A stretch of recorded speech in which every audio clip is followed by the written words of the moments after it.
हमारे साथ मौजूद हैं rear admiral retired Javed Iqbal, दिफाई तज्जियाकार हैं। बहुत शुक्रिया आपका जावेद इकबाल साहब, आपके वक्त का।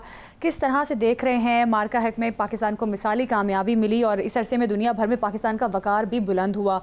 आज पूरे पाकिस्तान में पिछले कई रोज़ से जश्न का समा है, रैलियाँ निकाली जा रही हैं, सेलिब्रेट किया जा रहा है, पाक फ़ौज के साथ यकजहती का इजहार किया जा रहा है। लेकिन इस सारे हमने देखा कि 2025 में जब ये जंग शुरू हुई तो पाकिस्तान की फोर्सेस, पाकिस्तान की हुकूमत और अवाम में यकसुई नज़र आई, सब एक पेज पर नज़र आए। तो आज भी इस दिन को मनाया जा रहा है, किस तरह से देख रहे हैं आप इस कामयाबी को? जी, बिल्कुल। अल्लाह का जितना भी शुक्र अदा किया जाए वो कम है, क्योंकि अल्लाह की मदद के बगैर कोई भी कामयाबी मुमकिन नहीं। इस कामयाबी में मेरे ख्याल में जो एक क्लॉज़विट्ज़ एक मशहूर प्रूशियन स्ट्रैटेजिस्ट था, उसने कहा था कि किसी भी मुआशरे की जो ख़ास तौर पे जो जंगी कामयाबी है, उसका इन्हिसार एक ट्रिनिटी पे होता है। ट्रिनिटी का मतलब कि 3 चीज़ें, कि गवर्नमेंट, मिलिट्री और उसकी अवाम। तो जब ये इन तीनों के अंदर जो है वो एक कोऑर्डिनेशन का अमल होगा, तो वो हमेशा जो है वो फतेह उसका मुकद्दर होगी उस कौम का। तो ये चीज़ बड़ी क्लियर थी कि फौज, हुकूमत और अवाम ये सब एक पेज पर थे, और बहुत स्ट्रेटेजिक क्लैरिटी थी कि जैसे इंडिया ने पहलगाम का वाक़या होते ही पाकिस्तान पे उसके कुछ कुछ ही मिनट्स के अंदर ही एकदम से वो उँगलियाँ उठाना शुरू कर दी, पाकिस्तान का नाम लिया जाने लगा, और इंडिया ने खुद ही जो है वो ज्यूरी बना, खुद ही जज बना, खुद ही फैसला दिया, और खुद ही जो है उसको इम्प्लीमेंट करके एग्जीक्यूशनर बन के उसने पाकिस्तान पे एक जारहाना कार्रवाई मुसल्लत कर दी, और हमारे यहाँ उसने मासूम बच्चों को, ख़वातीन को और मासूम पॉपुलेशन को निशाना बनाया, और मजहबी इबादत गाहें, मसाजिद को टारगेट किया उसने। तो उसके रिस्पॉन्स में जो एक पाकिस्तानी कौम का, फौज का, हुकूमत का रद्द-ए-अमल देखने में आया, वो बिल्कुल देखने से ताल्लुक रखता था कि बिल्कुल किस तरह कोऑर्डिनेटेड और सिंक्रोनाइज्ड हमने उनको एक तो फौरन ही पाकिस्तान अच्छा एयरफोर्स ने सर उनको उसी वक्त जो अच्छा सर, ये जवाब दिया। जावेद इकबाल साहब, ये फरमाइएगा कि मार्का हक और ऑपरेशन बुनियानुल मरसूस के बाद पूरी दुनिया में पाकिस्तान का एक नया फेस सामने आया। आलमी मुबस्सरीन हो, आलमी मीडिया हो, उन में हर तरह से पाकिस्तान जो है उसका एक नया रूप भी सामने आया और उसको नए अंदाज में पेश भी किया गया। दुनिया ने तस्लीम किया कि पाकिस्तान जो है उसको इंडिया पे एक वाज़ेह बढ़तरी हासिल है। आपकी नज़र में मार्का हक जो था उसके असल ज़मीनी हक़ाइक़ क्या हैं? जी, बिल्कुल। आपने देखा कि जब 2008 में, मैं आपको पीछे ले जाता हूँ, कि जब इसी तरह मुंबई अटैक हुआ तो पाकिस्तान पे उसका एकदम से इल्ज़ाम लगाया गया। उस वक्त जो है आपने पूरी दुनिया का रिएक्शन देखा, और अभी जब पहलगाम में जब इल्ज़ाम लगाया गया तो अब आपने रिएक्शन देखा, क्योंकि इंडियन मीडिया जो है वो और इंडियन गवर्नमेंट जो है वो बिल्कुल एक फॉल्स एलिगेशंस के तहत ये सारी कार्रवाई अमल में लाई गई। और उसके बाद जो पाकिस्तान के रिस्पांस ने, जो बहुत क्लियर मिलिट्री रिस्पांस था, क्योंकि एक मिलिट्री रिस्पांस, एक मिलिट्री जारहियत को एक मिलिट्री रिस्पांस ही काउंटर कर सकता है उस टाइम विंडो में। तो उसके बाद जो है पाकिस्तान की क्रेडिबिलिटी स्टैब्लिश हुई कि ये एक रिस्पॉन्सिबल स्टेट है, एक स्ट्रॉन्ग आर्म फोर्सेस है, और रेस्ट्रेंट का मुजाहरा, क्योंकि अगर पाकिस्तान चाहता तो इस जंग को काफ़ी एस्केलेट कर सकता था, क्योंकि जाहिर है अब बॉल जो है वो पाकिस्तान के कोर्ट में थी। हम बेताशा तबाही फैला सकते थे, जैसे डीजी ISPR की कॉन्फ्रेंस में आपने सुना कि अभी तो 10% जो है कैपेबिलिटी जो है वो इस्तेमाल की पाकिस्तान ने। बिल्कुल। तो अच्छा जो सर रेस्ट्रेंट का मुजाहरा। अच्छा सर, ये जी। फरमाइएगा कि आप क्योंकि खुद नेवी में सर्व करते रहे हैं, ये फरमाइएगा कि भारतीय जो इतना दावा करते थे विक्रांत का, लेकिन मार्का हक में उसको उन्होंने क्यों इस्तेमाल नहीं किया? जी, बिल्कुल। एयरक्राफ्ट कैरियर सबमरीन की तरह एक ऑफेंसिव एम्प्लॉयमेंट के लिए होता है, एक पावर प्रोजेक्शन का एक टूल होता है ये। आपने देखा कि अमेरिका ने हज़ारों मील दूर से एयरक्राफ्ट कैरियर को भेजा ईरान पे प्रेशर डालने के लिए।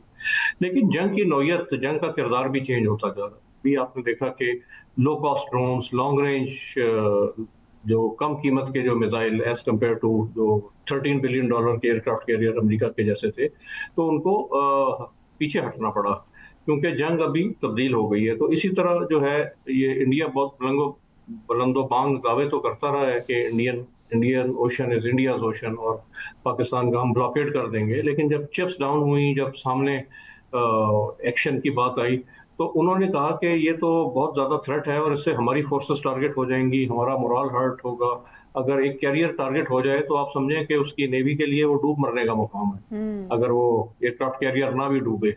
तो इस वजह से उनकी हिम्मत नहीं हुई, वो बस गीदड़ भभकियों पे अच्छा, जावेद इकबाल रखी साहब, और इनके पास उन्होंने जो जंगी प्रेस तैयारे थे, कॉन्फ्रेंस जिस तरह से राफेल को तबाह किया पाकिस्तान ने, फिर MiG-29 या Su-30, ये वो तैयारे थे जो कि अगर कैपेबिलिटी के साथ अगर इनके पास कैपेबिलिटी होती, इस्तेमाल करते तो शायद इनको कुछ ना कुछ फ़ायदा हो जाता।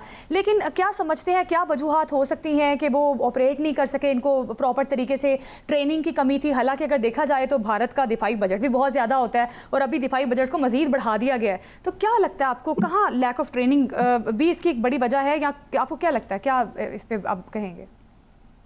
ये आप विक्रांत के कॉन्टेस्ट में ही बात कर रही है ना, तो मैं उसी में जवाब देता हूँ कि जी, 13 बरदार जहाज के ऊपर फाइटर एयरक्राफ्ट भी होते हैं, MiG-29 के उसके ऊपर मौजूद थे, जो कि एडवांस फाइटर्स हैं। उनकी रेंज इतनी ज़्यादा नहीं है क्योंकि ये विक्रांत की जो जन्म है वो एक एयर डिफेंस शिप के तौर पे हुआ था, कि जो अपने एक फ्लीट को जो है या तजारती जहाज़ों के साथ चल के उनको एक एयर डिफेंस अम्ब्रेला प्रोवाइड कर सके। तो बाद में उसको फिर थोड़ा सा अपग्रेड कर दिया गया, 20,000 टन से 40,000 टन कर दिया गया, लेकिन जाहिर है उसके ऊपर वो वेर विदौर नहीं आ सकता जो कि एक अमरीकी बहरी जहाज के ऊपर है, जो 1 लाख टन उनकी टनेज होती है। उसके ऊपर तकरीबन एक पूरी की पूरी एक एयरफोर्स वो एक बहरी जहाज एयरक्राफ्ट कैरियर लेकर चलता है। इसके ऊपर मुश्किल से जो है वो 20-25 फाइटर एयरक्राफ्ट हैं, जिनके अंदर अगर आप देखें तो ये राउंड द क्लॉक ना ही तो एयर डिफेंस प्रोवाइड कर सकता है, ना ही कोई ऑफेंसिव एम्प्लॉयमेंट कर सकता है, क्योंकि उसके लिए उसको हमारी कोस्ट लाइन के बहुत करीब आना पड़ता है अच्छा और वो एक सर, तरने वाला साबित अच्छा होता सर, ये फरमाइएगा कि पाकिस्तान ने अभी चंद हफ्ते पहले नेवी ने जो क्रूज मिसाइल तैमूर का कामयाब तजर्बा किया है, तो इससे आप क्या समझते हैं कि हमारा जो समुद्री दिफा है वो कितना मजबूत हुआ है? जी, ये सिर्फ एक चीज नहीं है। एक तो ये Taimur air launched anti ship cruise missile है।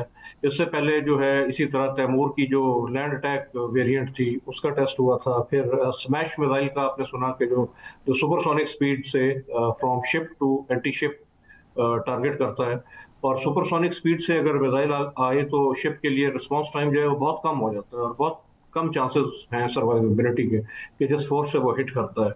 इसके अलावा हमारी सबमरीन कैपेबिलिटी है कि जो एक ऑफेंसिव कैपेबिलिटी है, जिसके होते हुए हमारे पानियों के पास जो है वो दुश्मन नहीं पटक सकता, बल्कि उसको अपना खुद अपनी बंदरगाहों के बाहर एक थ्रेट क्रिएट हो जाता है जिसकी उसको डिफेंस करनी पड़ती है। फिर हमारे long range maritime petrol aircraft है, हमारा सेंसर्स हैं, ये सारे इंटीग्रेटेड है एक नेटवर्क में। सर ये सब मिलकर एक ऐसा थ्रेट जनरेट करते हैं कि जो दुश्मन को पीछे हटने पे मजबूर कर देते हैं, अच्छा जैसा सर, कि वाकयात में सर सामने अभी आया। सर अभी जो अब नई 8 आपदों से मिल रही हैं पाकिस्तान को, उनके बाद आप क्या समझते हैं? क्योंकि बहुत से माहिरीन का ये भी कहना है कि अगर अब इंडिया को मिस एडवेंचर करता है तो शायद नेवी जो है उस पर भी ज्यादा अटैक हो। तो आप इसको किस नज़र से देखते हैं? और इवन चीन, इमरान साहब, J-35 स्टेल्थ तैयारा भी देने जा रहा है, तो उसके बाद नहीं, ये क्योंकि नेवी से है ना, तो इसलिए बिल्कुल बिल्कुल। जी जी जी बिल्कुल। जी, भारत को हमारी सबमरीन कैपेबिलिटी और हमारी सबमरीन प्रोएस का बहुत अच्छी तरीके से पता है। पाकिस्तान ने इस रीजन में सबसे पहले सबमरीन कैपेबिलिटी एक्वायर की, तो इसमें सबसे ज्यादा तजर्बा जो है वो पाकिस्तान का है। 1965 की जंग में पाकिस्तान के पास सबमरीन थी, भारत के पास सबमरीन नहीं थी, जिसमें हमारी गाजी सबमरीन ने मुंबई की बंदरगाह में उनकी नाकाबंदी कर दी थी। जैसे अभी आपने होर्मज में नाकाबंदी हुई पड़ी है ना ज्योग्राफी की वजह से, तो हमारी सबमरीन ने वहां पे तो उनकी नेवी को बाहर निकलने नहीं दिया, उनको मजबूर कर दिया कि वो अपनी बंदरगाहों में ही रहें। उसके बाद आप देखें कि 71 वॉर में वही गाजी जो है उसकी ईस्ट कोस्ट पे इतना वो यानी एक डेयरिंग एक्शन था कि उसकी ईस्ट कोस्ट पे उन्होंने अपने एयरक्राफ्ट कैरियर को, जो पुराना विक्रांत था उनका, ये तो अब नया नया उनका एयरक्राफ्ट कैरियर है जिसका उन्होंने दोबारा विक्रांत नाम रखा, उसको वो छुपाकर ईस्टर्न थिएटर में ले गए थे और वहां पे उसको हंट करने वो गाजी गई थी। लेकिन वो तो एक अनफॉर्चुनेट एक्सीडेंट हुआ जिसकी वजह से हादसे का शिकार हुई। लेकिन वेस्टर्न थिएटर में जो हंगोर सबमरीन थी हमारी, उसने एक क्लासिकल ऑपरेशन के तहत उनके कुकरी जहाज को डुबोया, उसका जो एक साथ एस्कॉर्ट था किरपान, उसको उस पर कारी जर्ब लगाई, उसको हिट किया।